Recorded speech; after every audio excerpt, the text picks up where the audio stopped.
Bangladesh Facebook page ও ইউটিউবে স্বাগত জানাই। আমি আমিনুল ইসলাম খন্দকার। আমি এখন আছি বান্দরবানের লামার মাতামুহুরী নদীর ঘাট সংলগ্ন এলাকায়। টানা 6 দিনের বন্যায় লামাতে যে বন্যা পরিস্থিতি তৈরি হয়েছে, সকালবেলা কিছুটা উন্নতি হলেও ফের বন্যা পরিস্থিতি তৈরি হচ্ছে। ক্রমশই বাড়ছে মাতামুহুরী নদীর পানি। বর্তমানে মাতামুহুরী নদীর যে বিপদসীমা 11.80 মিটার, সেই বিপদসীমা অতিক্রম করে বন্যার পানি প্রবাহিত হচ্ছে এবং বন্যার পানি লোকালয়ে ঢুকছে।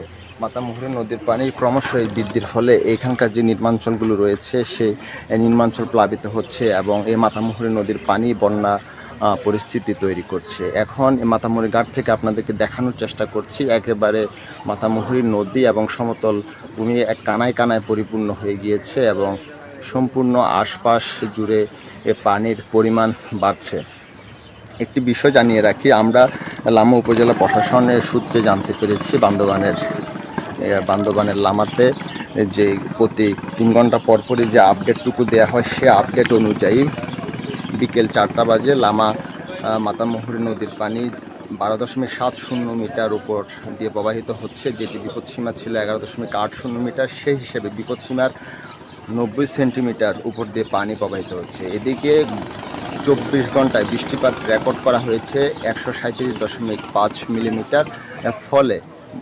ফলে বৃষ্টিপাতের পরিমাণ কিছুতেই কমছে না।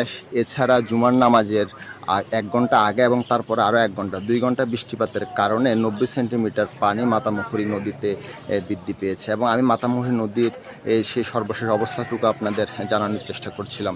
এবং আমাদের সাথে আজকে এখানে উপস্থিত আছেন লামা উপজেলা তথ্য অফিসার মোহাম্মদ রাশেদুল হক। আমরা তার কাছ থেকে জানতে চাইব লামাতে যে বন্যা হয়েছে এবং সেই সাথে পাহাড় ধসের ঝুঁকি রয়েছে, এই সকল পরিস্থিতি মোকাবেলা করবার জন্য তারা নিরলসভাবে কাজ করে যাচ্ছেন। এবং তার কাছ থেকে জানতে চাইব লামা উপজেলা তথ্য অফিস বন্যার্ত এবং পাহাড় ধসে যারা ঝুঁকি রয়েছে তাদের জন্য কি করেছেন।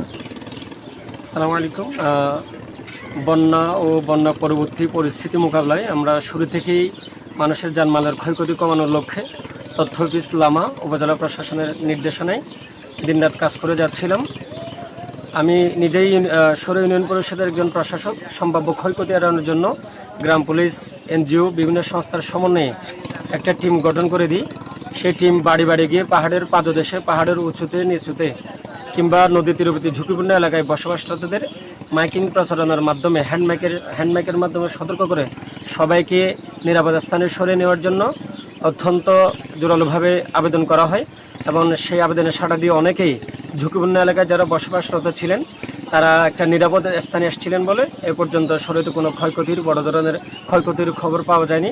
তারপরও সম্ভাব্য ক্ষয়ক্ষতি এড়াতে আমরা এখনও ইউনিয়ন পরিষদের পক্ষ থেকে মাইকিং করে যাচ্ছি। তথ্য অফিসের পক্ষ থেকে পুরো লামা উপজেলা জুড়েই কাজ করে যাচ্ছি। আমাদের টিম, ফায়ার সার্ভিস, উপজেলা প্রশাসন সবাই মিলে আমাদের উপজেলা মহোদয় স্যারের সার্বিক নির্দেশনায় আমরা কাজ করে যাচ্ছি। তারপরে এখনও যেহেতু মাতামুহুরী নদীর পানি বিপদসীমার অতিক্রম করে যাচ্ছে, বিপদসীমার উপর দিয়ে যাচ্ছে, পাহাড় ধসের এখনও সমূহ সম্ভাবনা রয়েছে। তাই জীবন আগে, জীবন থাকলে সব কিছু পরবর্তীতে ক্ষতি পুষে নিয়ে যাবে। জীবন রক্ষার্থে এবং ক্ষয়ক্ষতির সর্বোচ্চ এড়ানোর জন্য সবাইকে এখনও যারা পাহাড়ের পাদদেশে, পাহাড়ের উঁচুতে, পাহাড়ের নিচুতে এবং নদী তীরবর্তী ঝুঁকিপূর্ণ এলাকায় বসবাসরত আছেন তাদেরকে এখনও নিরাপদ স্থানে সরে যাওয়ার জন্য আমরা আবারও আহ্বান জানাচ্ছি। এবং তথ্য অফিসের পক্ষ থেকে সব যে সম্ভাব্য সকল ঝুঁকিপূর্ণ এলাকায় আমরা প্রচারণা চালিয়ে যাচ্ছি। এখনও আপনাদেরকে আবারও বিনীত অনুরোধ জানাচ্ছি, আপনারা আসুন, নিরাপদ স্থানে সরে আসুন। আমাদের লামা উপজেলা মোট 55টি আশ্রয় কেন্দ্র খোলা হয়েছে। ইতিমধ্যে অনেক মানুষ আশ্রয় কেন্দ্রে আশ্রয় নিয়েছেন। এদেরকে উপজেলা প্রশাসনের পক্ষ থেকে, উপজেলা বাস্তবায়ন কর্মকর্তা অফিসের পক্ষ থেকে তাদের জন্য খাবারের ব্যবস্থা করা হয়েছে।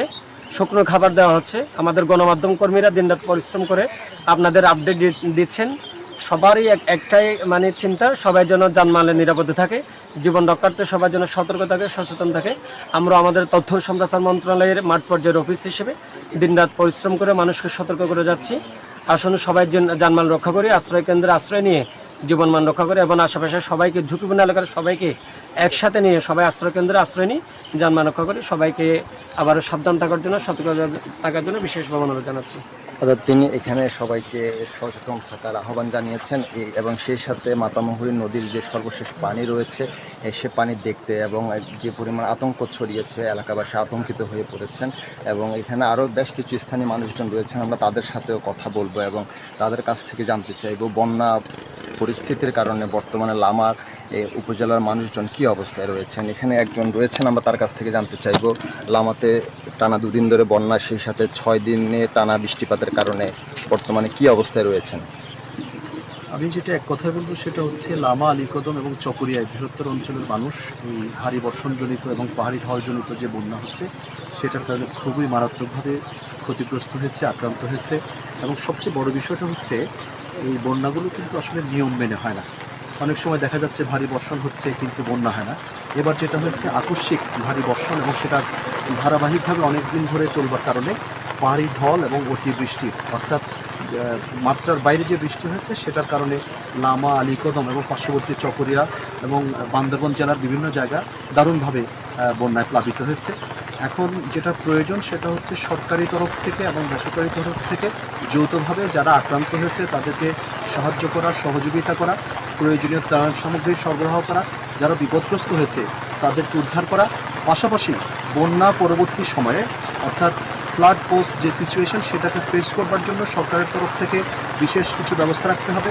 পাশাপাশি আমি বলবো যে রাজনৈতিকভাবে এবং বেসরকারি পর্যায়ে যারা সামর্থ্যবান লোকজন আছেন আমাদের সকলকে এই দুর্গত মানুষকে উদ্ধার করবার জন্য, তাদের বিপদে পাশে থাকবার জন্য সচেতন থাকতে হবে। সর্বোপরি আমরা এই মুহূর্তে দাঁড়িয়ে আছি মাতামুহুরী নদীর পাড়ে। আপনারা দেখতে পাচ্ছেন যে নদীতে উপচে পড়া পানি, যে কোনো মুহূর্তে লামা শহর এবং পার্শ্ববর্তী রঙিছড়ি পুরো এলাকা প্লাবিত হয়ে যেতে পারে।